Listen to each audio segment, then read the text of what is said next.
que se ha proclamado a toda criatura bajo los cielos, del cual yo, Pablo, he sido constituido vuestro siervo.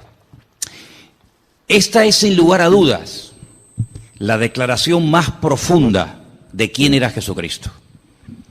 Si saliéramos a las calles o incluso esta tarde preguntáramos, hermano, dígame algo acerca de Jesucristo, ninguno de nosotros yo creo que sería capaz de decir cosas tan profundas como la que el apóstol Pablo está diciendo aquí.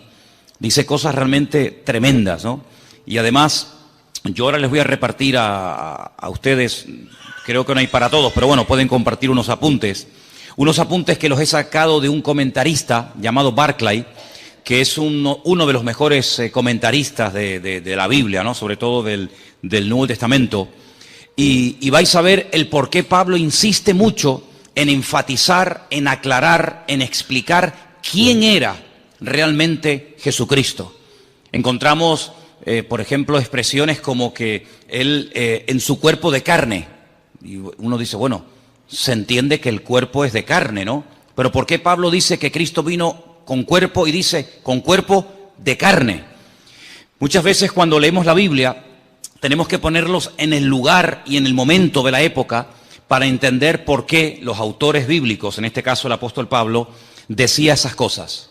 Y por qué era tan profundo y por qué trataba siempre de dejar bien claro, sin género de duda, quién era y quién no era el Señor Jesucristo. ¿A qué vino y a qué no vino? Entonces voy a pedir a, no sé, por ejemplo, a una cualquiera, tú misma, hermanita, tú y tal vez Juan Carlos, ¿me podéis? Mira, aquí tenéis unos apuntes. Tenéis que compartirlos, porque no, evidentemente no hay para todos, pero podéis a lo mejor juntaros ahí 2 o 3, o en fin, entre vosotros, porque yo quiero que tengáis esto y que lo leáis tranquilamente, que lo leáis detenidamente en vuestras casas, porque no hay nada peor que estar creyendo en un Señor al cual sinceramente no conocemos.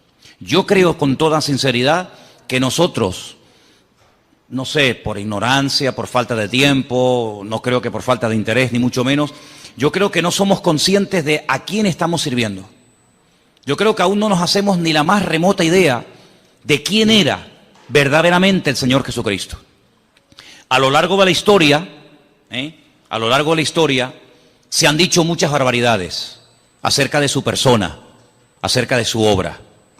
Por ejemplo, ha habido personas a lo largo de la historia que dijeron, y tenemos hoy en día una secta muy conocida que son los famosos Testigos de Jehová, que ellos proceden de una herejía del siglo I, que la comenzaron a decir los agnósticos y posteriormente Arrio, que decía que Jesucristo realmente no tenía un cuerpo exactamente igual como el nuestro.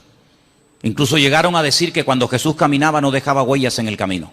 Era una especie como de espíritu que se podía ver, pero no era realmente un cuerpo, hablando claramente, de carne y hueso. Eso de que comía y tal, bueno, lo hacía un poco como para no llamar la atención, pero realmente su cuerpo no era un cuerpo como el que tú y yo tenemos hoy en día. Eso no es verdad. La Biblia nos enseña que Jesucristo tenía un cuerpo exactamente igual que el nuestro. Nació exactamente igual que cualquier ser humano. Tuvo una madre, tuvo un padre, comía, dormía, se cansaba, respiraba, tenía que beber agua. Podéis ver a Jesús en el camino cuando va para el norte y para en Samaria, le pide a una mujer un vaso de agua, lo vemos durmiendo cansado del camino, lo vemos descansando, en fin, un cuerpo exactamente igual. Pero en la figura, en la persona del Señor, es algo único e irrepetible. No ha habido ni habrá nadie que en el mismo tiempo estén, digamos, coexistiendo dos naturalezas, la humana y la divina. Vemos a Jesús capaz de perdonar pecados. Los fariseos se extrañaban y pensaban que blasfemaba porque decían, ¿quién puede perdonar pecados sino solo Dios? Yo creo que a estas alturas tenemos claro que el único que puede perdonar los pecados del ser humano, ¿quién es? Es Dios. Un hombre no tiene poder, según la Biblia, para perdonar los pecados a otra persona. Jesús lo hacía. ¿Se acuerdan el ejemplo? ¿Se acuerdan el momento y el lugar?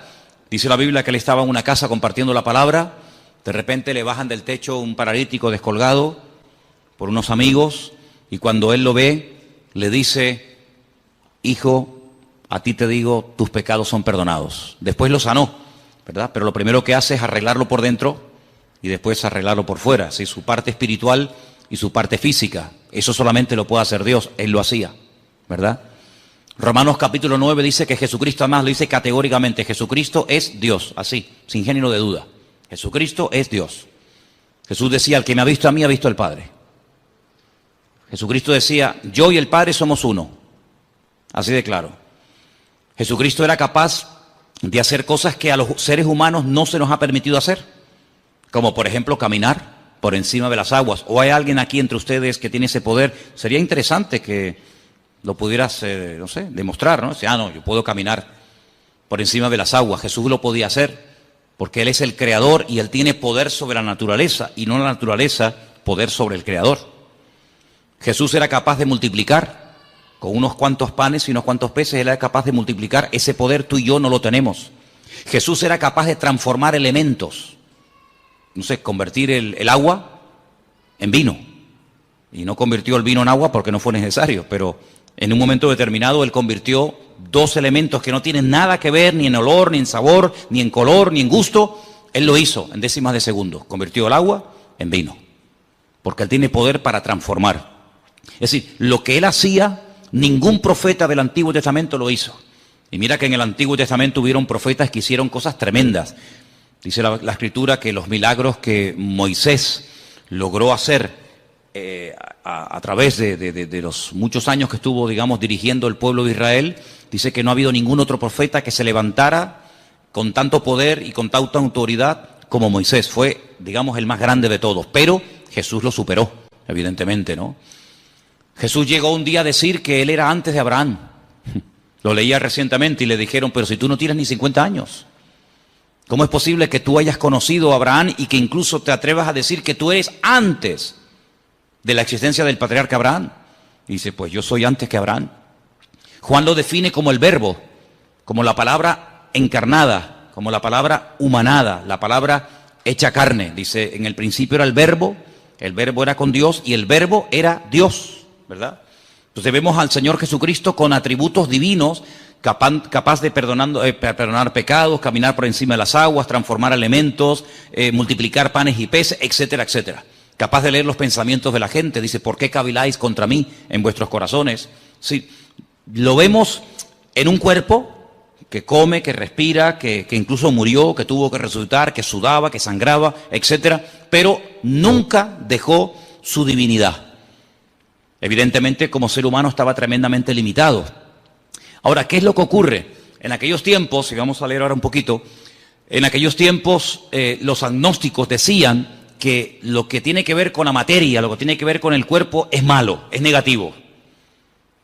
Y por eso ellos incluso se flagelaban y se torturaban porque decían que todo lo que tiene que ver con la materia, todo lo que tiene que ver con el cuerpo es malo. Los griegos llegaron a decir que la cárcel que encierra el alma es el cuerpo. Por eso muchos de ellos menospreciaban el cuerpo. Sin embargo, la Biblia dignifica el cuerpo del ser humano, tanto el del hombre como el de la mujer, evidentemente, ¿no? Llega incluso a declarar que el cuerpo físico, material del ser humano es el tabernáculo, es el templo donde Dios ha decidido vivir. Dios a lo largo de la historia decidió vivir en diferentes lugares.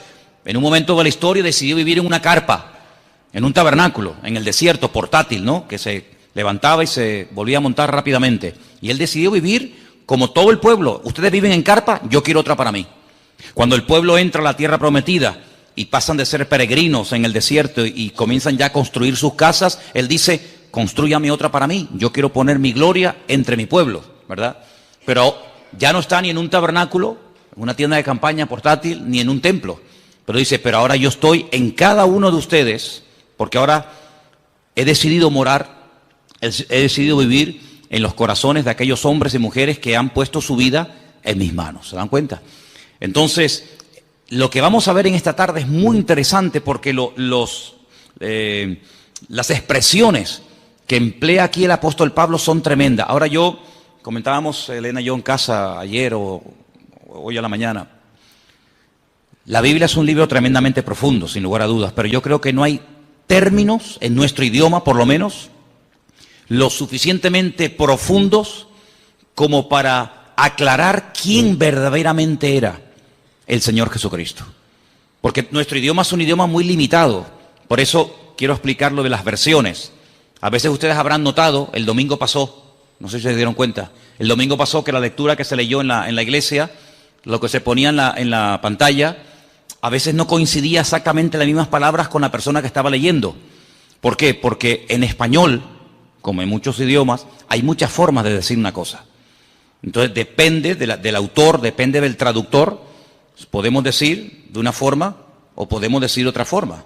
Estamos diciendo lo mismo, pero no habla igual un venezolano con colombiano, no habla igual un canario con catalán, no habla igual un boliviano que un argentino. O sea, hay diferentes expresiones, todos hablan el mismo idioma, pero cada pueblo, cada cultura, cada lugar, cada momento de la historia, pues tiene expresiones que van cambiando. El idioma no es algo muerto, el idioma es algo vivo, va cambiando de generación en generación. Cada cierto tiempo, pues la Real Academia Española tiene que introducir palabras y tiene que introducir términos que hoy en día son normales, pero que en la época de nuestros padres o de nuestros abuelos esas palabras ni existían. Es que ni existían, ni se sabía lo que era eso. Sin embargo, hoy en día hay que dar una definición, hay que dar una aclaración a palabras que se usan todos los días, pero que en aquellos tiempos, repito, ni existían. Entonces a veces hay que, entre comillas, inventar. Incluso a veces nosotros en nuestro idioma hemos adoptado palabras de otro idioma. En la informática ni te cuento. La informática está llena de términos que son ingleses, son términos que no son españoles, pero que de alguna manera ya forman parte de no sé, software. Tantas palabras, no vamos a estar ahora perdiendo el tiempo en eso, pero tantas palabras que todo el mundo o mucha gente sabe lo que significan, pero que sin embargo hasta hace pocos años la gente no entendía. Entonces por eso no es lo mismo coger una Biblia del siglo XIX que leer una Biblia del siglo XXI. El mensaje es el mismo, pero la forma de clarificar el mensaje evidentemente va cambiando y hay que adaptar el lenguaje a los tiempos, ¿no? Entonces, cuando el apóstol Pablo decide escribir una carta a nuestros hermanos, a la iglesia local de los hermanos de Colosas, pues ahí había unos problemas particulares que curiosamente a lo largo de la historia se han ido repitiendo. Entonces, en los apuntes que ustedes han recibido en esta tarde, perdonen la letra tan pequeñita, yo sé que algunos dirán, madre mía, yo esto no lo veo. Es que lo quise hacer grande y mira cómo salían los folios, salían unos folios enormes. Entonces, si quieren sigan la lectura. El resto de los comentarios de este capítulo, del versículo 15 al 23, está todo explicado aquí. No tiren estos apuntes, léanlo frecuentemente, porque hay expresiones que necesitamos saber qué es lo que realmente quiso decir el autor. Solamente me quiero parar en algo, y es que a Jesús se le llama, por ejemplo, en el versículo 15, ¿qué dice el versículo 15 en vuestra versión? ¿Lo podéis ver ahí un momentito? Colosenses 1:15, ¿qué dice? Leerlo juntos en altavoz, por favor.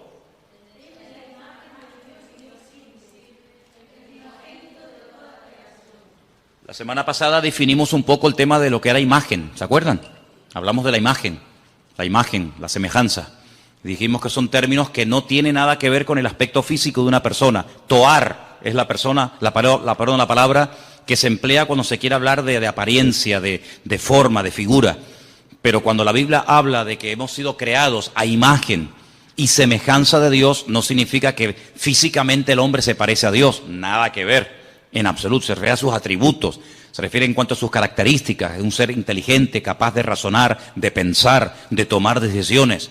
Por eso Dios le daba órdenes al ser humano y nunca le dio órdenes y mandamientos y estatutos y preceptos a los animales, ¿verdad? Porque la capacidad de razonar del hombre evidentemente es superior a la de cualquier animal.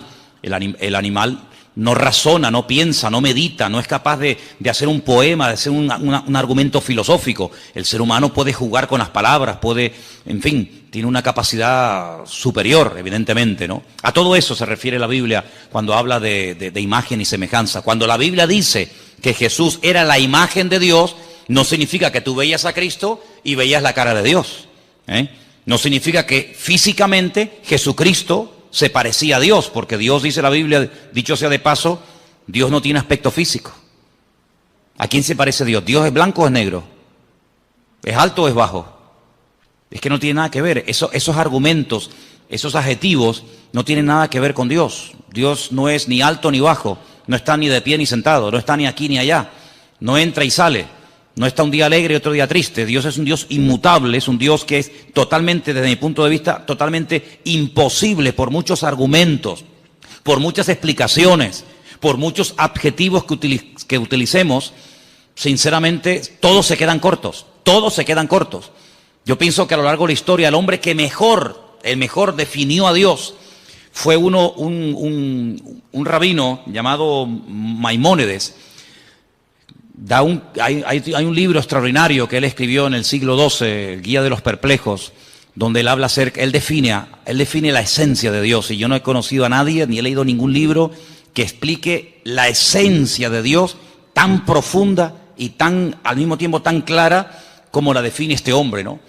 Él, por ejemplo, dice que Dios no tiene peso ni medida, Dios no tiene forma ni figura, Dios no es un Dios que se puede comparar con atributos humanos, pero claro, algunos dirán, pero la Biblia habla de los ojos de Dios, la Biblia habla de la mano de Dios, la Biblia habla de la espalda de Dios, dice que Moisés le vio la espalda a Dios, la Biblia habla de la boca de Dios.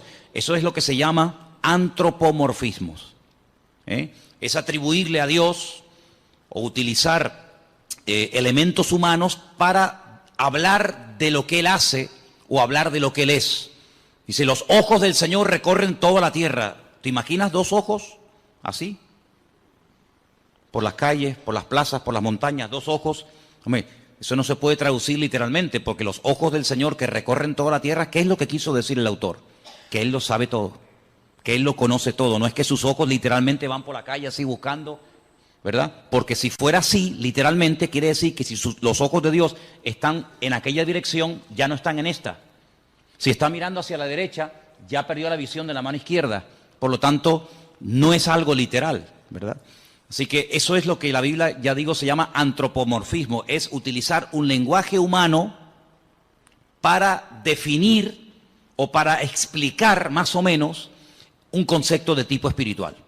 Eso es al mismo tiempo lo que es una parábola. La Biblia está llena de parábolas. Ustedes pueden leer los evangelios. Dice, la parábola del sembrador, la parábola del hijo pródigo, la parábola de la oveja perdida, ¿verdad? Está llena de parábolas. ¿Y qué es una parábola? Es un ejemplo. Es un ejemplo de algo conocido, ¿verdad? Una oveja, una semilla, un chico que se pierde, etcétera, para explicar un concepto espiritual que, utilizando ese ejemplo sencillo, la gente puede entender más o menos, repito, lo que es el reino de Dios, lo que es el amor de Dios, lo que es el perdón, lo que es la misericordia, lo que es la generosidad, la hospitalidad, etcétera, etcétera, etcétera, ¿verdad? Entonces vamos a leer algunas frases de aquí, de la primera página, ahí en la primera página donde pone los pensadores equivocados. ¿Lo veis? Disculpen que todos no tengan los apuntes, pero después si queréis podemos hacer fotocopias, porque es muy bueno que todos tengan estos apuntes y los leas y los repases, porque tenemos que profundizar y crecer en nuestro conocimiento de Dios. Dice así, uno de los hechos de la mentalidad humana es que uno no piensa más de lo que se ve obligado a pensar. Hasta que uno se encuentra con que otros se oponen a su fe y la atacan, no se pone a pensar en sus implicaciones. A veces nosotros no nos rompemos la cabeza con preguntas que el mundo se hace, ¿verdad? Ni pensamos en eso. Pero, ¿verdad que cuando te hacen una pregunta que en ese momento no sabes qué decir, dices, ay, pues tengo que estudiar, tengo que preguntar, porque a mí nunca se me había pasado por la cabeza que alguien me hiciera esa pregunta? Claro, generalmente, salvo excepciones, la gente suele preguntar más o menos lo mismo. Pero cuando te pasa a ti, que te preguntan por primera vez, y si Dios es tan bueno, ¿por qué se mueren los niños de hambre? Yo, ¿qué le digo? ¿Qué le digo? ¿Verdad? O si Dios es tan bueno, ¿por qué permite tal y tal otra cosa? Entonces, a veces es bueno que nos hagan preguntas que en el momento no sabemos qué decir o qué responder, para que eso nos lleve a buscar de Dios. ¿Estamos de acuerdo? ¿Me estáis mirando a mí o estáis mirando a los que entraron? Estáis mirando aquí, ¿verdad? Bien, perfecto. hasta que la iglesia se vio confrontada con alguna herejía peligrosa, no empezó a darse cuenta de las riquezas de la ortodoxia. Es característico del cristianismo que siempre puede producir nuevas riquezas para hacer frente a una nueva situación.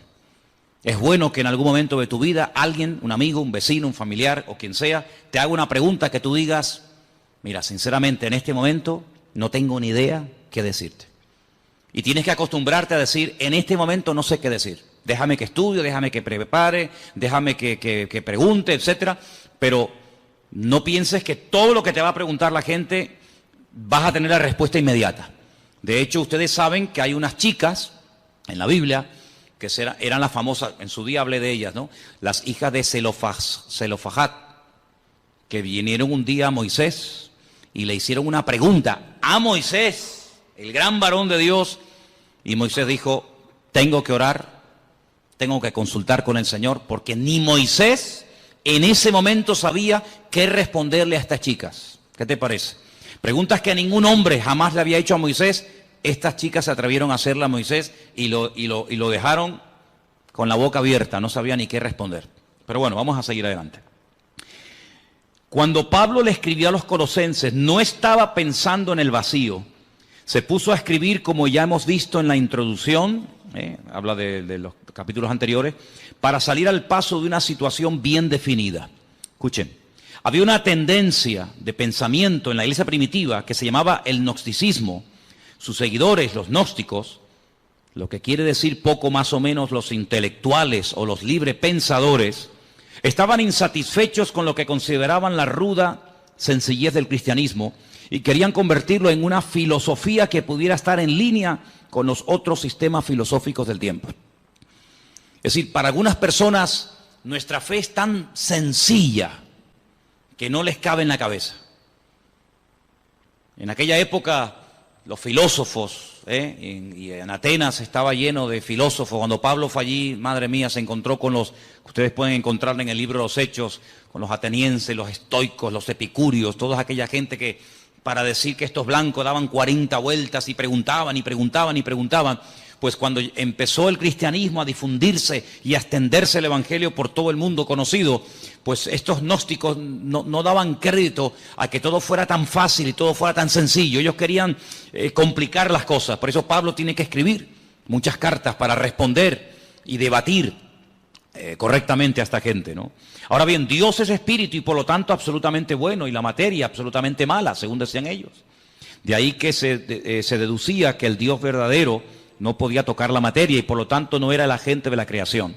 Así es que los gnósticos creían que Dios había producido una serie de emanaciones, cada una más lejos de Dios que las anteriores, hasta que por fin hubo una lo suficientemente distante de Dios para poder tocar la materia y crear el mundo. Fíjese cómo se complicaba la vida a la gente. Ahora, hay no es una ciencia, porque realmente no es una ciencia, es muy difícil definir realmente lo que es, pero la Cábala o la Kabbalah, que es una interpretación mística de la Biblia, ellos tienen lo que se llama el árbol de la vida, que consiste en una serie de digamos como de emanaciones, una serie de puentes, una serie de estaciones entre Dios y el hombre.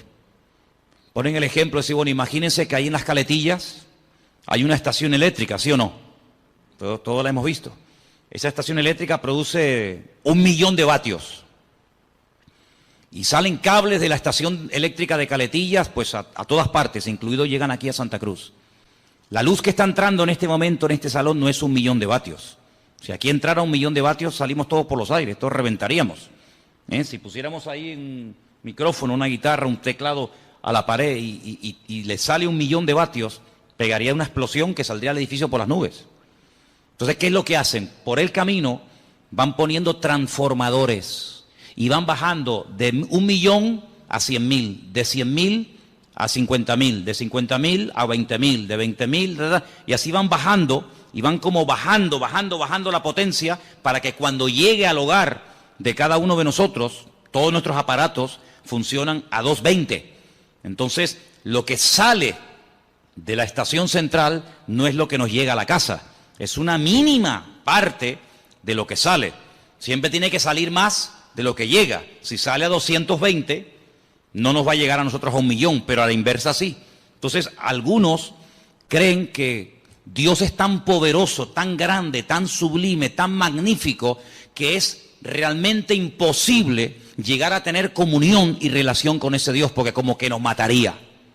¿Qué es lo que hacen? Ellos van por el camino, para explicarnos, ¿no? Ellos van por el camino diciendo que, bueno, Dios se manifestó en esto, y esto en esto otro, y esto en esto otro, y esto en esto otro, y Cristo, según los gnósticos, fue una de las manifestaciones o emanaciones de Dios, la más distante, y por eso Él podía tener un cuerpo, pero realmente no era un cuerpo como el que dijimos al principio. Todo esto es una auténtica barbaridad.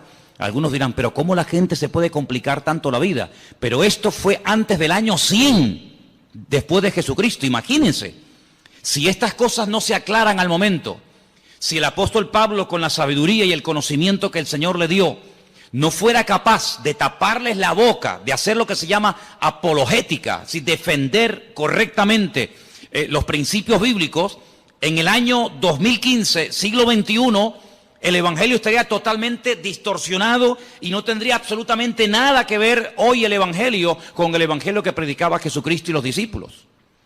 Por lo tanto, se tuvo que defender la fe en aquel momento, se tuvo que aclarar las cosas, y gracias al Señor tenemos, por ejemplo, la carta de los Colosenses, que va en una línea, la carta a los Efesios, la carta a los Tesalonicenses. ¿Por qué hay tantas cartas? Porque en cada congregación surgían diferentes opiniones o diferentes herejías.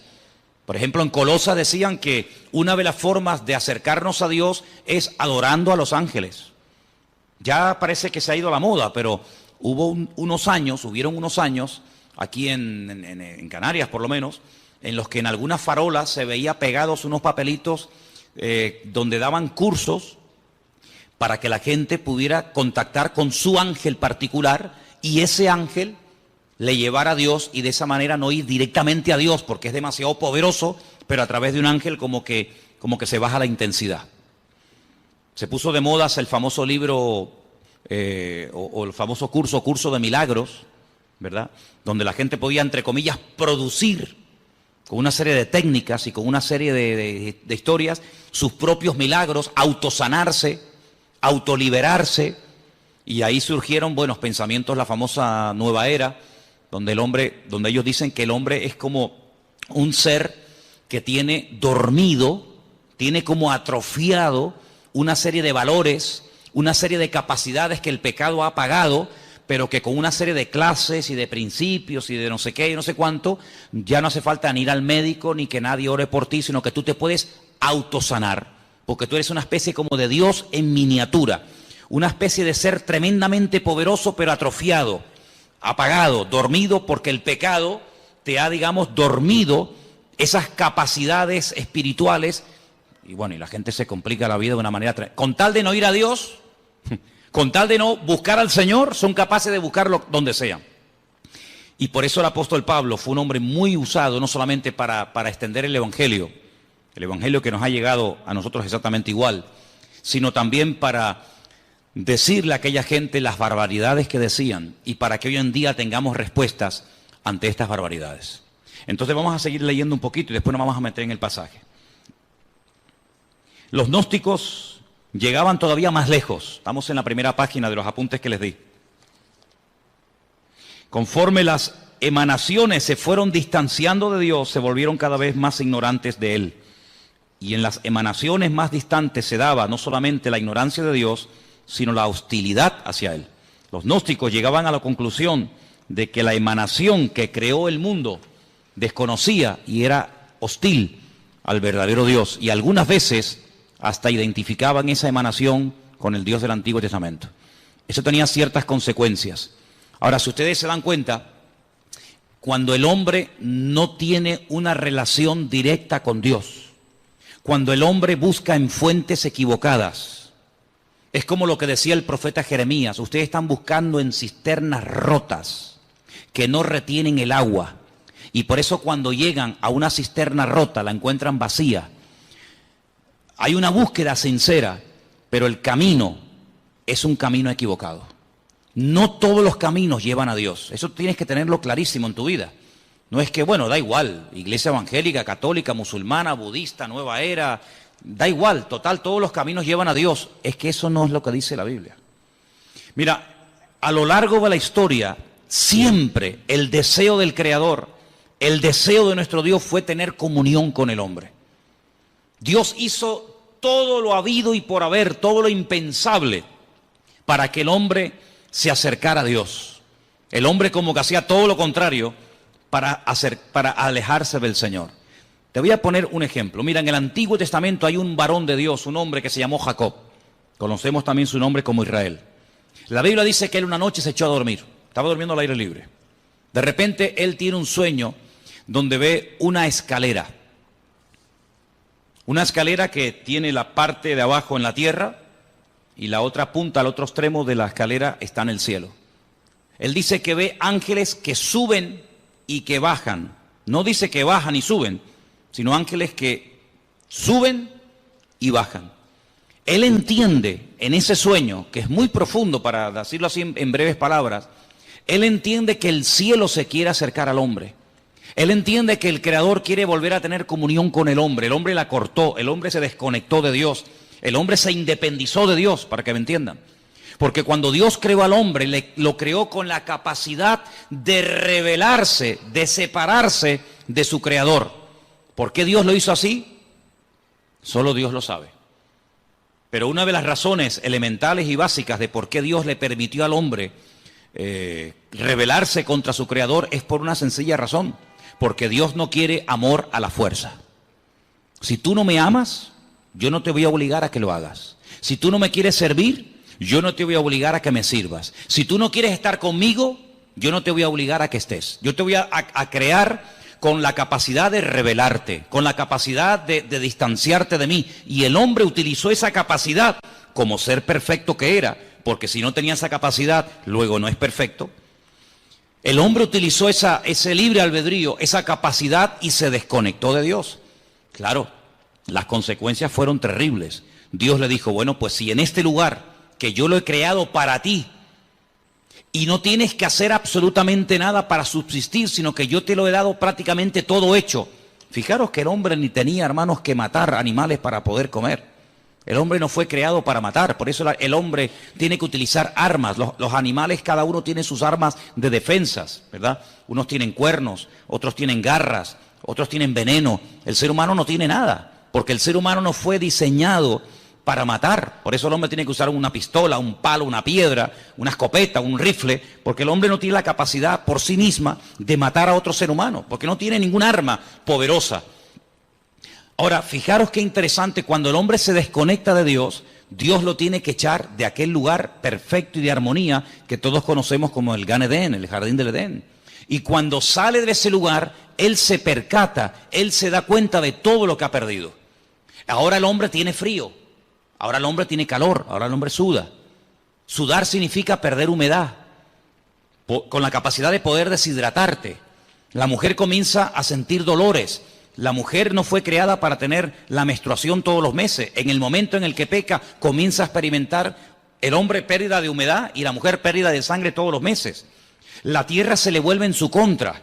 Los animales que antes dominaba, ahora en cierto sentido tiene que cuidarse de ellos porque le pueden quitar la vida. Y así una serie de consecuencias terribles. Pero a pesar de eso, Dios no se desentendió de la raza humana. Dios no dijo, bueno, ustedes no quieren estar conmigo, ahí se quedan. Sino que el hombre sigue, permítame la expresión, detrás del hombre, buscando al hombre. Les habla a través de Noé, pasan de Noé. Les habla a través de Abraham, pasan de Abraham. Les habla a través de José, pasan de José. Les habla a través de la ley de Moisés, pasan de la ley de Moisés. Y así a lo largo de la historia, hasta que personalmente Él se humana, Él se encarna y viene, dice, y habitó entre nosotros y vimos su gloria. Bueno, ya después de tantas manifestaciones del amor de Dios y de tantas oportunidades, el hombre habrá entendido que no se puede esconder de Dios. ¿Qué es lo que hacen? Matan a su hijo, creyendo que de esa manera ya Dios va a cesar en esa ansia, en ese anhelo de buscar constante y permanentemente al hombre. Nada más lejos de la realidad. Lo matan y el Padre dice en Romanos capítulo 8 que a través del poder de su Espíritu Santo resucita a su Hijo al tercer día. Luego la muerte no acabó con Cristo, la muerte fue el inicio de una etapa nueva, donde ahora ya no va a estar bajo la ley de un antiguo pacto, sino la ley de un nuevo pacto. Vienen los apóstoles, vienen los discípulos, vienen los padres de la iglesia, a lo largo de la historia, siglos y siglos y siglos y siglos. Dios continuamente buscando al hombre. El hombre inventando todo tipo de excusas, todo tipo de herejías, todo tipo de barbaridades, que si él no murió, que si él se desmayó, que si María Magdalena se equivocó de tumba, que si los discípulos robaron el cuerpo, que si se equivocó de no sé qué, que si no tenía cuerpo, que si no tenía espíritu, una detrás de otra. Pero sin embargo Dios, en el anhelo y en el deseo de buscar al hombre, hoy en día sigue tocando y llamando a la puerta de los corazones. ¿Para qué? Para tener comunión, para tener relación contigo y tú con él. Y de esa manera poder descubrir el propósito de tu existencia. Y no pasar por esta vida sin saber qué hago, a qué me dedico, a dónde voy. Sino que sepas en todo momento por qué el Señor permitió que tú nacieras y que tú existieras y que tú estuvieras en este planeta un periodo muy corto de tiempo, muy corto, porque la vida es algo tremendamente efímero, algo tremendamente corto, que pasa así, y cuando te das cuenta, ¡pum!, se te fueron tus 80, tus 90 años. Pero el objetivo no es vivir en esta tierra por la eternidad, sino prepararnos para retornar al Creador y tener este tiempo como una especie de escuela, de preparación para lo que realmente es la vida verdadera, que es la vida eterna en la presencia del Señor. ¿Te das cuenta? Entonces, el diablo ha intentado por todos los medios, habidos y por haber, cegar. Que la ignorancia sea la tónica habitual del ser humano. Que no lea la Biblia, que no se acerque a Dios, que se acerque a otras cosas, que tenga todo tipo de experiencias y de sensaciones, menos la búsqueda sincera y genuina de buscar a Dios. Pero vemos en la palabra de Dios que el hombre sigue y sigue y sigue y sigue rebelándose contra el Creador, pero todos aquellos que le reconocieron, les dio el derecho de tener un título que solamente llegó a tener un pueblo en la tierra, y es la de ser llamados hijos de Dios. ¿Cuántos dicen amén? Así que ya Dios no podía hacer nada más. Ahora, vamos a seguir leyendo un poquito más adelante los apuntes que les he dado, porque hay una expresión que se usa que se ha mal interpretado hasta el punto de decir, y te dicen, no, es que la Biblia lo dice, que Jesucristo, escuchen bien porque esto es muy sutil y ustedes tienen que tenerlo muy claro, que como Dios sabía que el hombre iba a pecar, porque Dios lo sabe todo de antemano antes de que ocurra, ¿sí o no? Dios es omnisciente, todo lo sabe, nada le sorprende. Ya Dios había creado en un principio, antes de la creación del universo, a Jesucristo, y lo tenía como preparado, lo tenía como reservado, para que cuando el hombre pecara, como nada podía redimir al hombre del pecado, sino solamente a través de la sangre incontaminada y limpia y pura del Señor, pues ya Él lo tenía preparado desde antes de la fundación del mundo para que muriera por nosotros. ¿No se pueden ustedes imaginar la cantidad de gente que cree eso? Que Jesucristo es el Salvador, que murió por nosotros, que resucitó en una cruz, que Él ascendió a la diestra de Dios Padre, que volverá, que reinará, todo eso, pero con algo muy sutil, y es que dicen que Jesucristo no es Dios, sino que Jesucristo es un ser creado. Eso significa, como una vez un señor vino aquí y lo tuve que expulsar de la iglesia, porque eso es una auténtica herejía, que si Dios creó a un arcángel que luego se rebeló contra el Señor y que conocemos hoy en día con el nombre de Satanás, que en un principio no era Satanás sino Luzbel, ¿verdad? Ese lucero, significa que si Dios lo creó a él y creó también a Jesús, hay un parentesco, porque son hijos del mismo Padre, tanto uno como otro, y ahí no le permití que siguiera adelante, sino dijo, no, lamento mucho, si usted cree en eso, si usted cree que estos dos son hermanos, esto se acabó. Hasta ahí no le permitimos. Y lo tuvimos que decir que se fuera.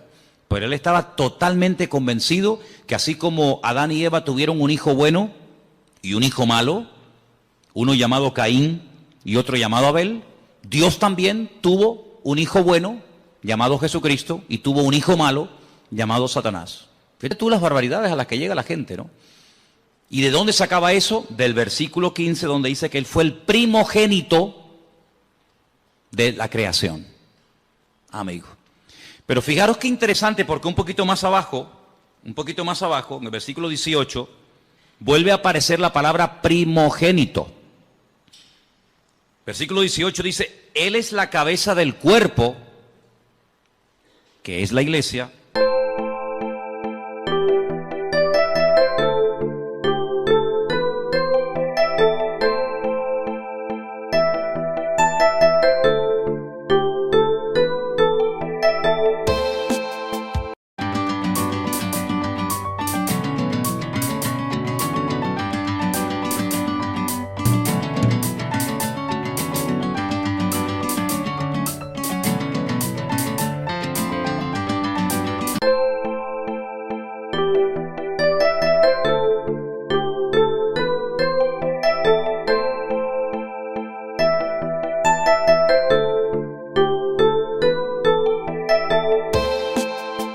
Tanto en el Antiguo como en el Nuevo Testamento hay personas que resucitaron antes de Jesucristo. ¿Por qué dice que Él es el primogénito de entre los muertos? No es el primogénito de entre los muertos en el sentido de que Él no fue el primero en resucitar.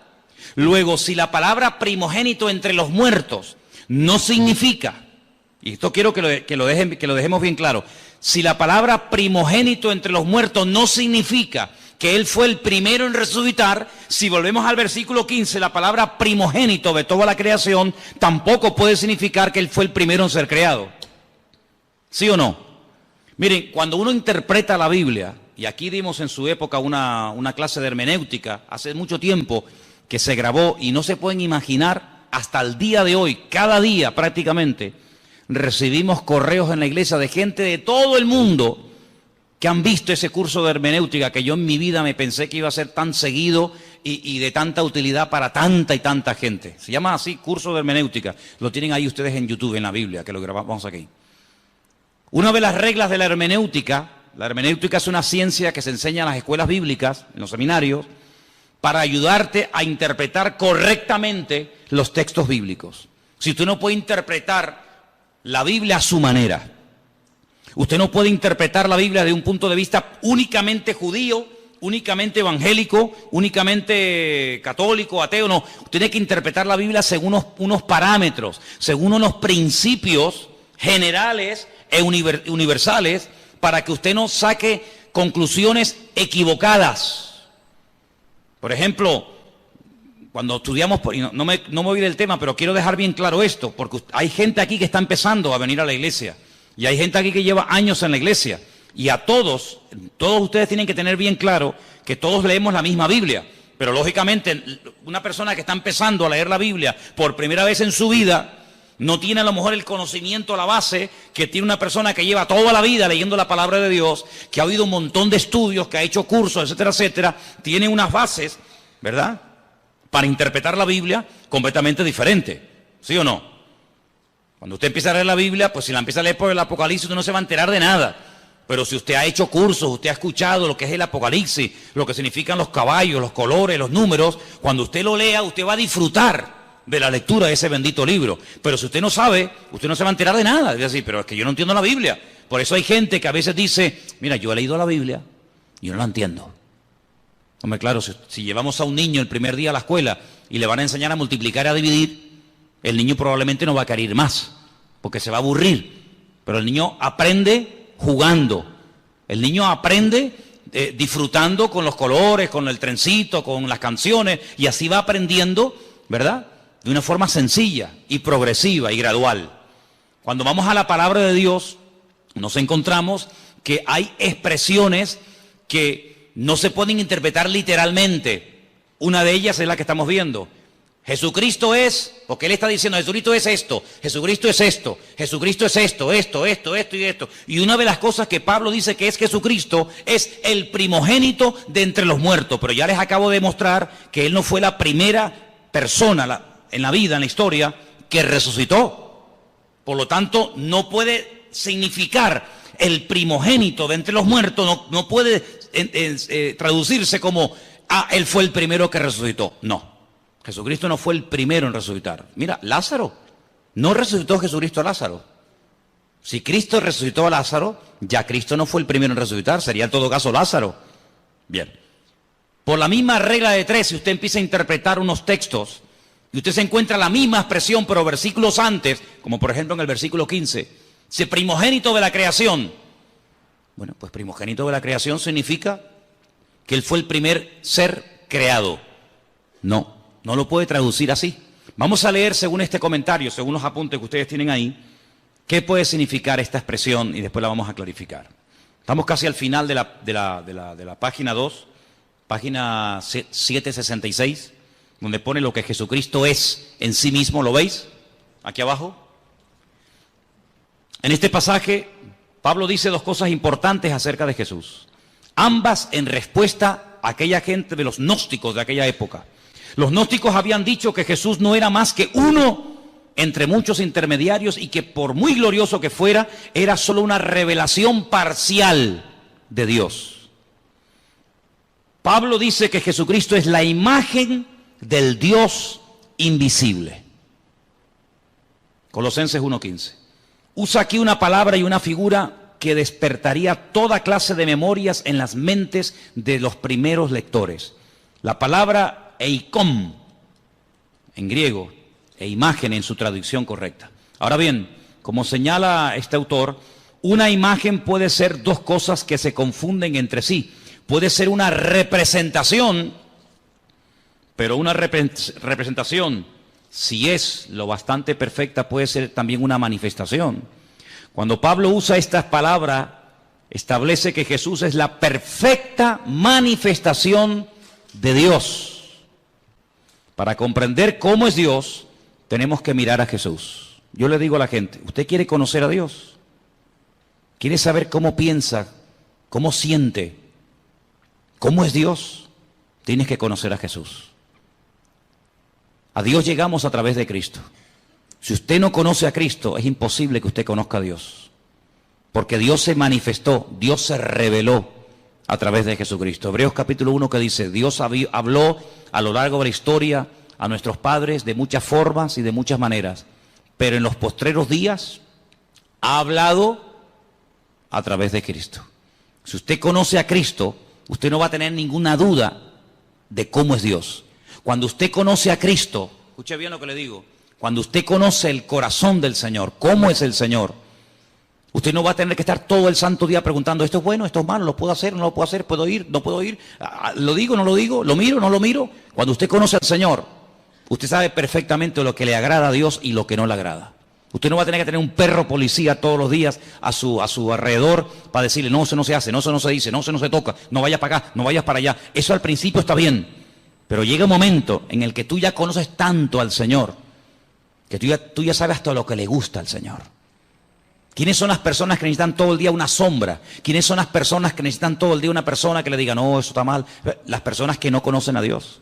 Cuando tú conoces al Señor, ya no hace falta que estén todo el santo día detrás tuyo, porque tú ya sabes, porque el Señor que mora en ti da testimonio a tu espíritu de lo que está bien y de lo que está mal.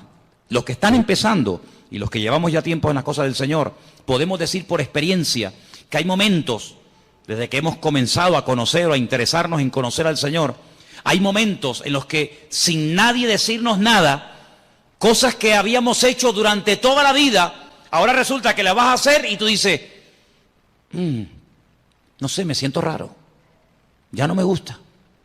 Cosas que antes te volvían loco, ahora dices, ya no tienen para mí ningún atractivo. ¿No te ha pasado eso? Dime la verdad. Amigo, porque el espíritu que tienes dentro de ti tira hacia las cosas del Señor y hay como como una alarma que te dice, eso no está bien. Nadie lo sabe, nadie te ha visto, pero el Señor que mora en ti ya comienza a hablarte. Si tú esa voz la cultivas, no la apagas, no la ignoras, sino si tú esa voz, esa sensación, por decirlo así, tú le prestas atención cada día, tú vas a ser más sensible a lo que tienes que ser y nada sensible a lo que no tienes que ser sensible. ¿Cuál es el problema del ser humano en reglas generales? Que a veces somos tremendamente sensibles en cosas que nos tenían que dar lo mismo. Y a lo que deberíamos de ser verdaderamente sensibles, no lo somos. Y yo creo que uno de los peores pecados que podemos cometer los creyentes, los que ya hemos conocido al Señor, es perder la sensibilidad espiritual. Porque cuando uno pierde la sensibilidad espiritual, un término que aparece en la Biblia es que llegamos a cauterizar la conciencia. Si ya pecas y no te sientes mal. Y eso es terrible. Eso es terrible. El temor de Dios, el respeto a Dios, dice la Biblia que es el principio de la sabiduría. Cuando tú comienzas a darte cuenta de que ese pecado, que para ti no era pecado, para ti era normal, porque lo has hecho toda la vida, pero ahora dice, oye, ¿y yo por qué ahora, cuando voy a fumarme un porro, o cuando voy a ver una película pornográfica, o cuando voy a mentir, o cuando voy a robar, o cuando voy a no sé qué, o a no sé cuánto, ¿por qué yo ahora me siento mal y antes no me sentía mal? Porque estás cambiando. Por eso, porque estás cambiando. ¿Y quién es el que te está cambiando? El que vive dentro de ti. Por eso dice, no entristezcas, no apagues al Espíritu Santo que mora en ti. Porque yo te digo por experiencia que se puede apagar la voz del Señor. ¿Qué dice la Escritura? Si hoy el Señor te habla, no cierres tu corazón, porque a lo mejor ya mañana te vuelve a hablar y ya no te enteras. La sensibilidad es algo que no podemos perder. Esa es una de las señales de que una persona se ha apartado del Señor, de que no está bien con Dios, que ha perdido la sensibilidad espiritual. ¿Vale? Sigo leyendo. El Antiguo Testamento, versículo donde pone la A, y la literatura intertestamentaria, si lo que está entre el Antiguo y el Nuevo Testamento, tienen mucho que decir acerca de lo que es la sabiduría. Bueno, vamos a leer un poquito más adelante porque yo lo que quería que ustedes vieran acerca de lo que significa verdaderamente aquí. Perdón, vamos a la página 767. Vamos a esa página, por favor. Lo que Jesucristo es para la creación. Él es el primogénito de toda creación. Debemos procurar darle el verdadero sentido a esta frase. Como aparece en la Reina Valera, podría querer decir que el Hijo fue la primera persona que fue creada. No. Usted sabe lo que a mí me atormentaba cuando yo comencé a venir a la iglesia. La pregunta que a mí me volvía loco. Ya gracias al Señor eso ya ha pasado a la historia, pero yo era una cosa que era algo como una obsesión, era algo que me volvía loco. ¿De dónde salió Dios? ¿Quién lo creó? Yo daba para atrás, marcha atrás, ¿no? Iba para atrás, iba Jacob, Abraham, Noé, Adán, iba para atrás. Decía, ¿de dónde salió Dios? ¿Quién lo creó? Claro, más loco me volvía si yo decía, bueno, lo creó fulano de tal. Otra vez volvemos al lío. Y a fulano de tal, ¿quién lo creó? Era algo increíble. ¿Quién te puede explicar? Yo no soy capaz de hacerlo. ¿Quién te puede explicar que a Dios no lo ha creado nadie? Que Dios siempre ha existido y siempre existirá. ¿Quién te puede explicar eso? Yo no. ¿Sabes cómo se acepta eso? Por fe. Señor, yo no sé todas las respuestas, pero yo solamente sé una cosa, que tú existes y tú eres mi Dios. ¿Quién le puede a usted explicar el concepto que los cristianos llaman Trinidad? Padre, Hijo y Espíritu Santo. ¿Quién le puede a usted explicar eso? Que si el huevo, que si el agua, que si la metes en la nevera se hace un cubito de hielo, que si la pones al fuego se evapora y si la bebes es líquida. Sí, son 3 elementos. ¿Quién le puede a usted realmente explicar todo eso? Por eso Dios nos ha dado un regalo maravilloso. Yo sé que hay gente que este regalo no lo tienen. Y por eso yo le agradezco a Dios que a muchos de los que estamos aquí, Dios nos ha dado ese regalo. ¿Saben cuál es? La fe. Hay gente que tiene fe en el curandero. Y creen con todo su corazón que ese sinvergüenza, que te pide dinero, que se inventa respuesta, que se inventa que tu marido tal, que tu hijo no sé qué, que siempre dicen lo mismo. Hay gente que tiene una fe ciega en eso. y hasta pagan dinero. Nosotros no tenemos necesidad de ir por esos derroteros ni por esos caminos, porque estamos totalmente convencidos de que Dios es un Dios que existe y es un Dios verdadero. Yo sé que Jesucristo siempre ha existido. Claro, en nuestra mente humana todo tiene un principio, todo, absolutamente todo. Y aparentemente todo tiene un final, pero en Dios, en Jesucristo, en su Espíritu no hay ni principio ni fin, siempre han existido. Es más, Pablo dice que todo lo que existe fue creado por Él, para Él y por medio de Él. ¿Cuántos dicen amén?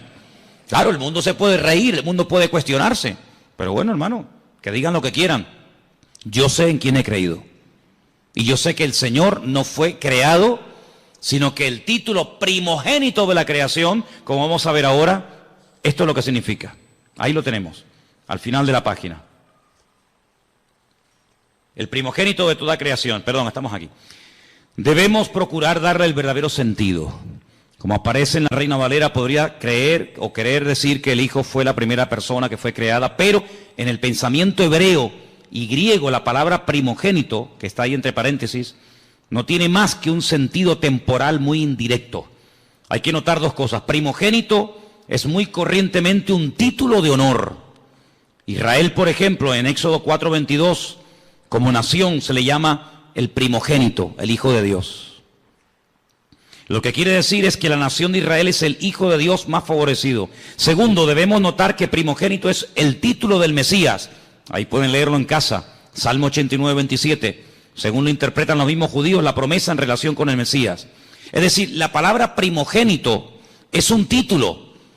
La palabra primogénito en la figura de Cristo no significa que Él fue lo primero que Dios el Padre creó, lo primero que Dios el Padre hizo, sino es un título de honor, de reconocimiento, como diciendo que antes de Él no ha habido nada y después de Él no habrá absolutamente nada. Esto hay que estudiarlo con tranquilidad, en profundidad. ¿Por qué? Porque si, por ejemplo, usted tiene, no sé, la oportunidad o ha tenido la oportunidad de hablar con un testigo de Jehová, ellos dicen que creen en Jesucristo, pero como un ser que fue creado, no como un ser eterno, no como Dios, no como dice la Escritura, Emmanuel, Dios con nosotros, sino como un ser, ya digo, que fue creado, como fue creado los ángeles, como fue creado el sol, la luna, las estrellas, etcétera, etcétera. Si saliéramos a la calle y le preguntáramos a la gente, muy poca gente tiene claro que Jesucristo, como ser humano, tuvo un principio, ¿sí o no? Él nació, Él estuvo 9 meses en el vientre de su madre, María, claro, porque Él decidió nacer, Él decidió venir a este mundo. ¿Y cómo nace un ser humano? Pues a través de una mujer, no hay otra forma, no hay otra manera. Y Él decidió venir a este mundo como ser humano. Si hubiera decidido venir como Dios, no hubiera tenido necesidad de nacer como nacen los seres humanos, pero no decidió venir como Dios, decidió venir como hombre y se limitó, ¿verdad?, a las leyes que rigen a todos los seres humanos. Jesucristo tuvo que aprender a caminar como niño, tuvo que aprender a leer y a escribir, ¿sí? Tuvo que someterse a sus padres, dice la Biblia que Él se sometió a sus padres y les obedecía. Y como ser humano vivió una vida totalmente normal. Fíjense qué normal era el Señor, que en el jardín de Getsemaní, cuando uno de sus discípulos decide traicionarlo, decide venderlo, si hubiera sido un ser tremendamente llamativo, con una aureola, con una luz especial, no hubiera sido necesario que Judas, a los que venían a prenderle, les dio una señal. ¿Cuál fue la señal? ¿Cuál fue la clave que indicó a los que venían a prender al Señor que ese era el Señor? ¿Cuál fue? El beso, el famoso beso de Judas, ¿no? Podía haber dicho, mira, el más alto, el más guapetón, aquel que tiene una luz blanca que le sigue a todas partes, aquel que está siempre rodeado de ángeles, aquel que levita y no toca con los pies el suelo, sino que va así, como volando, ¿no? No, era tan normal, que hasta Judas tuvo que decir, tengo que darle un beso, porque pasa desapercibido. delante de todas las personas. Porque el atractivo realmente del Señor no era el aspecto físico, sino era la esencia de lo que Él era y de lo que Él verdaderamente había venido a hacer a este mundo. Y nosotros tenemos que profundizar en nuestro conocimiento del Señor. Por eso animo a los que están empezando que lean los evangelios. Tenemos 4. ¿Cómo se llaman? Mateo, Marcos, Lucas y Juan.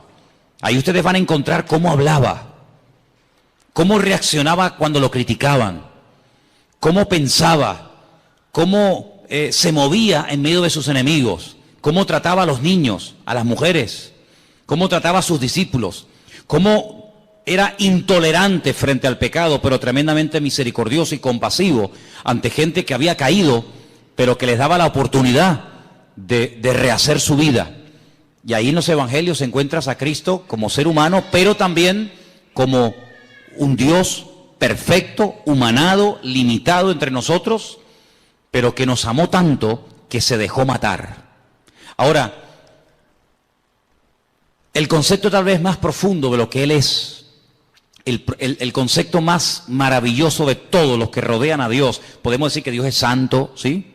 Podemos decir que Dios es justo, podemos decir que Dios es bueno, en fin, podemos decir un montón de cosas, ¿sí o no? Pero el concepto del amor de Dios, ¿tú lo entiendes? Es impresionante, ¿no? Porque generalmente los seres humanos tenemos la tendencia, me imagino que ustedes también, de seleccionar, ¿no? Cuando tú dices, bueno, hay ¿cuántos? 100. Como que dentro de esos 100 hay un pequeño grupo más cercano a ti y los otros sí están ahí, pero ¿qué te parece? Sin embargo, el Señor no tiene favoritos, eso ya es una cosa que nos llama la atención. Dios no tiene favoritos, Dios no dice este sí y este no, este me gusta y este no me gusta. Es un Dios que ama al pecador, ¿sí o no? Ama al pecador, pero no ama, aborrece el pecado que cometen los pecadores. ¿Sí? Son dos cosas distintas. Él ama a todo el mundo por igual. Y son cosas que no nos caben en la cabeza. Porque ahora, por ejemplo, se está hablando mucho de este chico.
Imagínate que ese chico viene a España, lo condenan y tiene que cumplir 15, 20, 30 años, en fin, lo que le toque. Imagínate que mañana va a esa cárcel un pastor, un hermano, una hermana, le habla del Señor. El chico reconoce la barbaridad que ha hecho, se arrepiente, pide perdón al Señor. Mi pregunta es, ¿Dios perdonaría a esta persona? ¿Sí o no?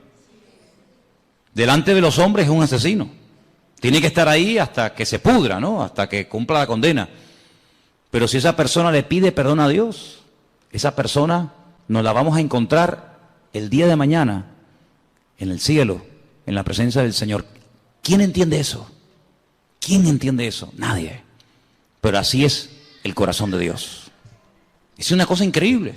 El peor asesino, lo peor de la humanidad, si se arrepiente y verdaderamente quiere cambiar, Dios lo perdona, Dios le da otra oportunidad, y aunque delante de los hombres nunca lo van a perdonar y será toda la vida el fulano, el asesino, el criminal o lo que sea, delante de Dios puede llegar a tener el título de hijo o de hija de Dios.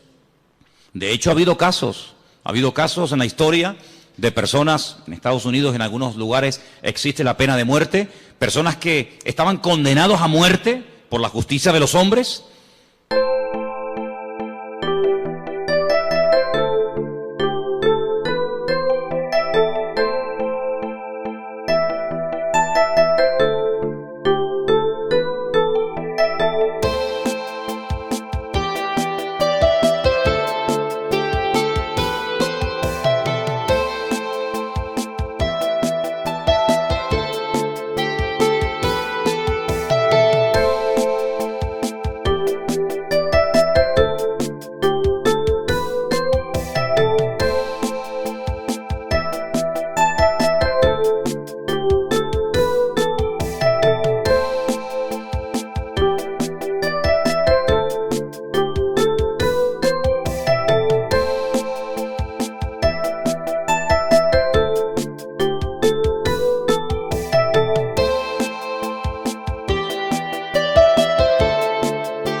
Pero sin embargo se arrepintieron y le pidieron perdón al Señor, y como le dijo aquel ladrón en la cruz, condenado a muerte por el Imperio Romano, porque se lo merecía. De hecho, él dijo, nosotros padecemos justamente, yo no me quejo, si yo me merezco esto y peor, pero yo te pido que a pesar de lo malo y de lo ruin que he sido, que tú te acuerdes de mí cuando vengas en tu reino.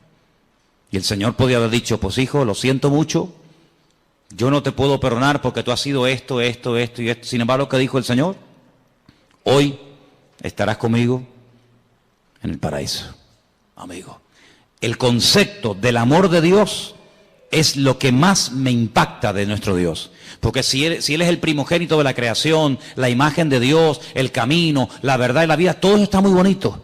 Pero a mí lo que me cautivó y lo que me transformó la vida fue entender que Dios a mí me había amado de tal manera que fue capaz de mandar a su Hijo para que lo mataran en una cruz, simplemente por amor. ¿Qué te parece? Así que el apóstol Pablo intenta taparle la boca a los gnósticos de la época. A lo largo de su ministerio tuvo muchas luchas con los religiosos, con los fanáticos, con los que metían o intentaban meter falsas doctrinas en las congregaciones. Pero lo que nos tiene que quedar bien claro en esta tarde a todos y a cada uno de los que estamos aquí es que Dios a nosotros nos ama tal y como somos. Aunque nunca cambiáramos, ¿sí o no? Aunque nunca cambiáramos, aunque nos muriéramos así como somos hoy, el Señor en este momento a cada uno de nosotros nos ama, y cada vez que le pedimos perdón al Señor de corazón y de verdad, el Señor siempre perdona.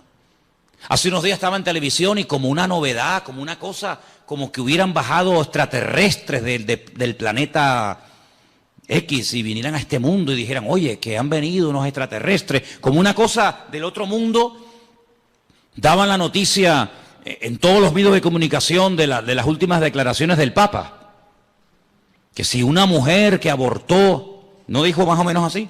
Verdaderamente de todo corazón pide perdón a Dios, que hay que perdonarla, y lo contaron. Y yo digo, pero mira, si eso lo sé yo hace 30 y pico de años cuando me convertí a Cristo.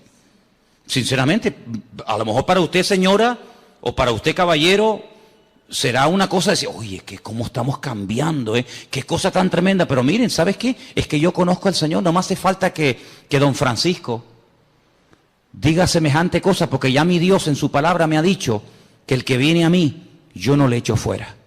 Da igual si ha abortado, da igual si ha asesinado, da igual si ha matado con ganas o sin ganas, queriendo o sin querer, me da igual. En la palabra de Dios encontramos que si hubiéramos pecado, primero de Juan capítulo 1 dice, si hubiéramos pecado, abogado tenemos para con el Padre? A Jesucristo el justo. Y la sangre de Jesucristo nos limpia de todo pecado. Por lo tanto, a mí no me causa ninguna sorpresa diciendo, ¡ay, qué maravilla! Pero si la maravilla hace 2000 años ya la dijo Él. Ya hace 2000 años el Señor Jesucristo murió en la cruz para demostrarle a toda la raza humana que no importa lo lejos que nos hayamos separado de los caminos del Señor, no importa, mira, lo bajo que hayamos caído, las barbaridades que hayamos hecho, si le pedimos perdón al Señor, Dios siempre, siempre perdona y otra cosa más, y olvida. ¿Cuántos dicen amén? El Señor a nosotros no nos dio la capacidad de olvidar las cosas malas que nos hacen. Una cosa es que no nos domine. Una cosa es que no me quite el sueño, una cosa es que no esté ahí continuamente amargándome la existencia, y otra cosa es que yo olvide. Si usted me pega ahora a mí una patada y usted me pide perdón y yo te perdono, oye, yo te perdono, pero yo no puedo olvidar que tú me pegaste una patada, y además si se me quedó un moretón y si me tuvieron que escayolar, pues menos todavía. Pero hay una característica tremenda, que un Dios todopoderoso diga y declare categóricamente, y Él no miente, que cuando Él perdona, Él olvida al mismo tiempo. Como diciendo, yo nunca te voy a echar en cara, nunca te voy a reprochar lo que me hiciste o me dejaste de hacer, lo que dijiste o dejaste de decir. Solamente hay un ser en todo el universo que es capaz de amarnos y de soportarnos como Él, y Él se llama Jesucristo, Rey de Reyes y Señor de los Señores. Así que conociendo al Señor, te vas a terminar enamorando de Dios. Y quiero terminar diciendo algo. Léanse todos estos apuntes porque son muchos y hay que leerlos con detenimiento y estudiarlos, pero déjeme que le diga solamente una cosa, y lo he dicho en varias ocasiones, que el Señor, que nosotros nos hayamos enamorado del Señor, ¿no es lógico? ¿Sí o no? Imagínate que llega una persona esta noche a tu casa, tú no lo conoces de nada, y te dice, ¿me podrías poner en un papel todo lo que tú debes? Sí, póngame todo lo que usted debe. Pues mira, debo el coche, debo 5 letras del coche, ¿no? Alguno, ¿no? Debo la hipoteca de la casa, me quedan no sé cuántos años por pagar la hipoteca. ¿Qué más? Pues hombre, no sé, debo... Muy bien, pónmelo todo en una lista. ¿Cuánto suma esto? Lo que sea, toma, ahí tiene usted el dinero. Y así, en cuestión de segundos, ya no debes nada al banco ni a nadie. ¿Te gustaría? ¿Sí o no? Algunos son muy espirituales y dicen, no, hermano, yo oro al Señor. Vale, muy bien. Entonces usted no es espiritual, usted es bobo. ¿Estás enfermo? ¿Te duele algo? Y llega esta persona y te dice, ¿dónde te duele? Pues mira, tengo un dolor aquí. Te pone la mano encima, ora por ti y nunca más te vuelve a doler eso. Oye, ¿tú no le tomarías aprecio a esa persona? Lógico.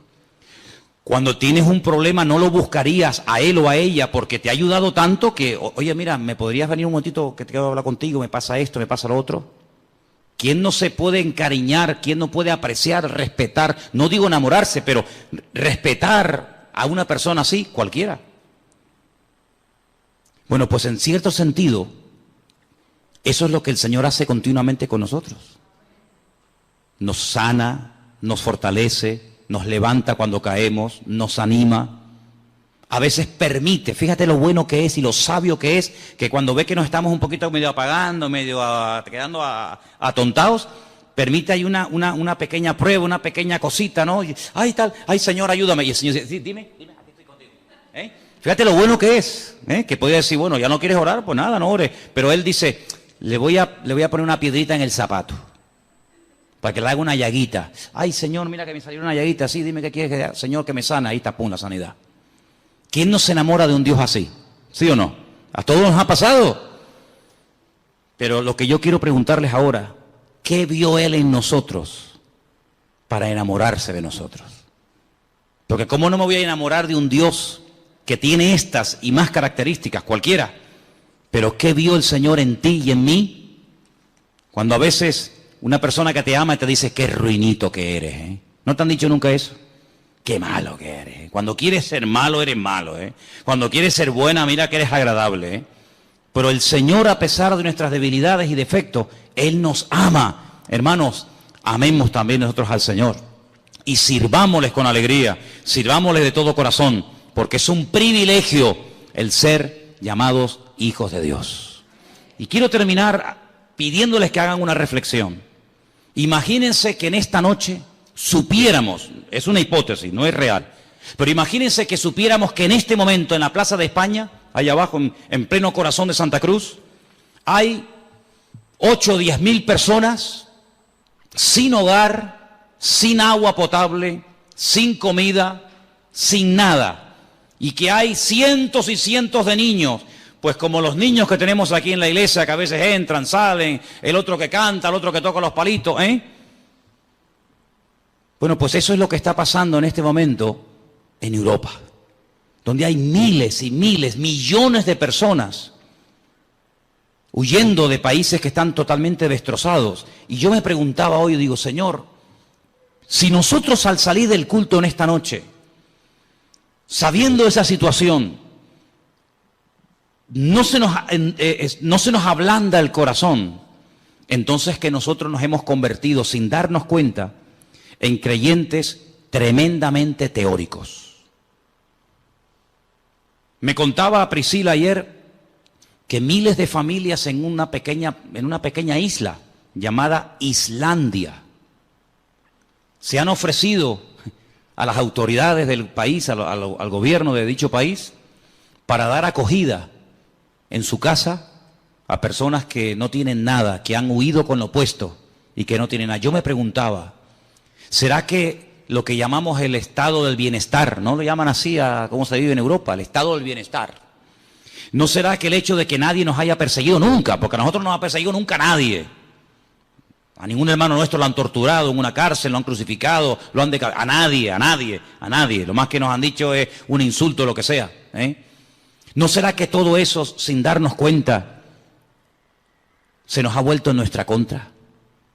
Y nos hemos hecho tremendamente cómodos e insensibles ante el dolor ajeno. Pues están en Hungría, hermano, están allí en Hungría, están en Grecia, están tan lejos.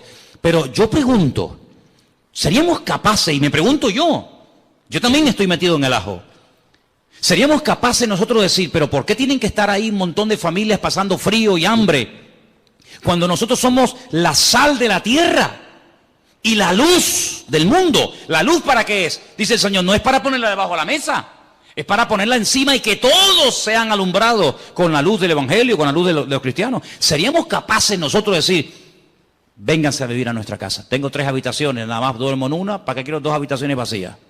¿Seríamos capaces de traer una familia a nuestra casa?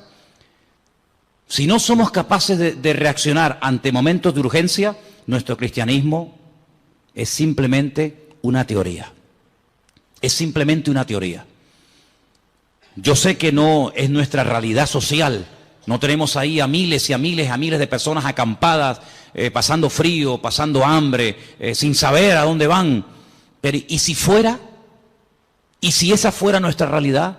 ¿Seríamos capaces de dar la bienvenida, la acogida, para que se quedaran un montón de gente durmiendo aquí en la iglesia o en nuestra iglesia del Puerto de la Cruz? ¿Seríamos capaces? ¿Seríamos capaces de llevarnos a un matrimonio, con hijos o sin hijos, a vivir a nuestra casa y demostrarles el amor cristiano, pero no con palabras y con canciones, sino con hechos?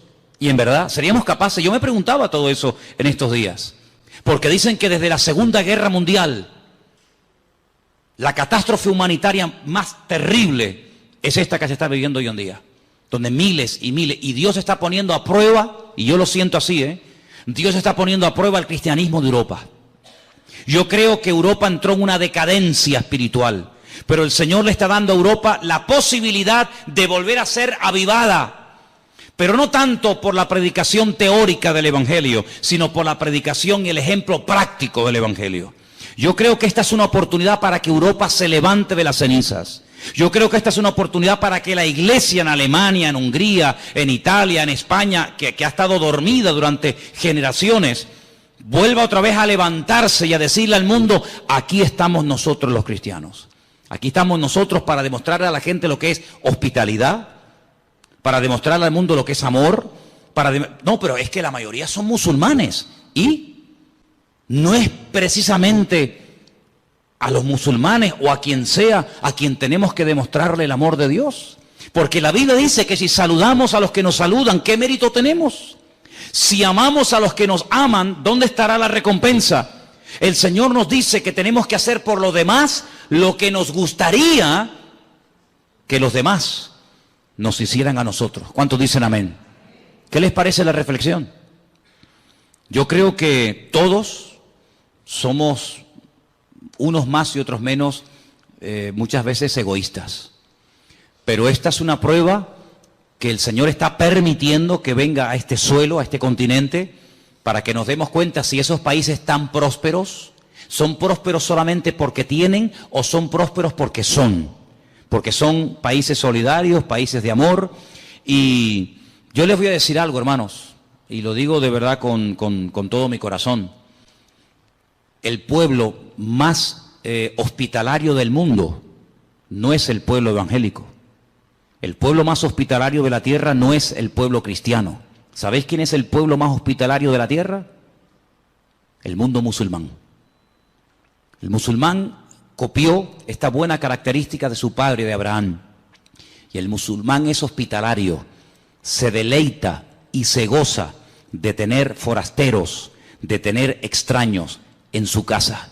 Lo mamaron desde la cuna y es algo que lo llevan en la sangre. Y es una bendición que ese pueblo tiene, aunque sean tal vez de otras posturas, de otra creencia. Así que, hermanos, todas estas enseñanzas nos tienen que llevar a un cristianismo práctico. Si yo salgo de aquí, me voy a mi casa y que cada uno se busque la vida, nuestro cristianismo probablemente no es el cristianismo de la Biblia. Será otro tipo de cristianismo que se ha practicado durante siglos, pero el cristianismo es abrir la casa al necesitado.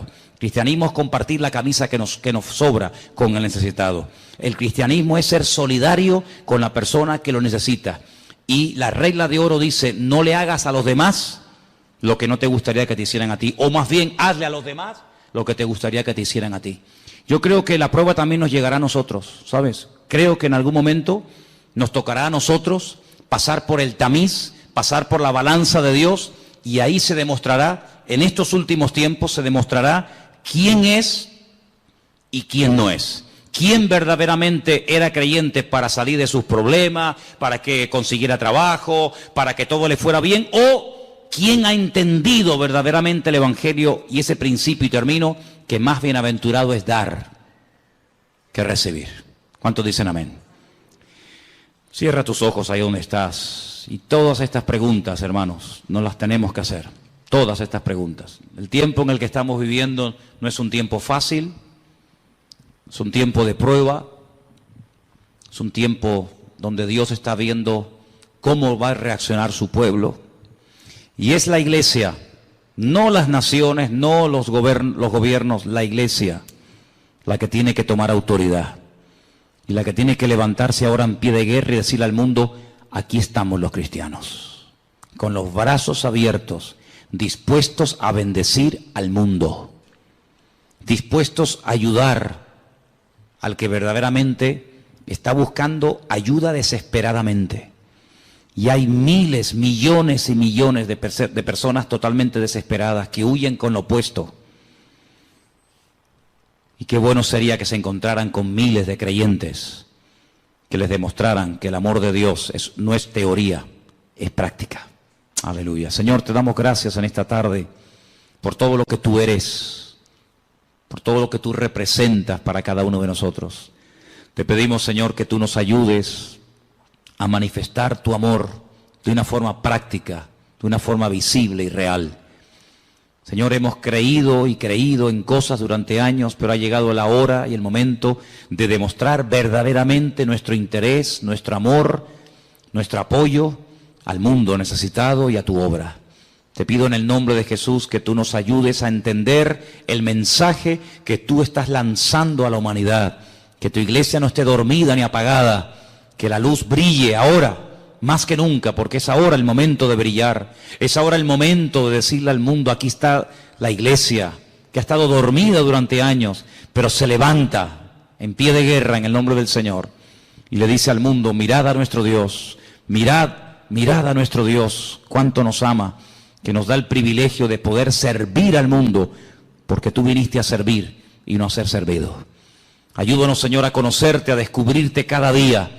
Y gracias por todo lo que tú eres. No tenemos palabras para describir todo lo que tú eres, todo lo que tú representas. Tu esencia es imposible con palabras humanas poder describirla. No hay concepto, no hay adjetivo lo suficientemente amplio como para poder definirte, Señor.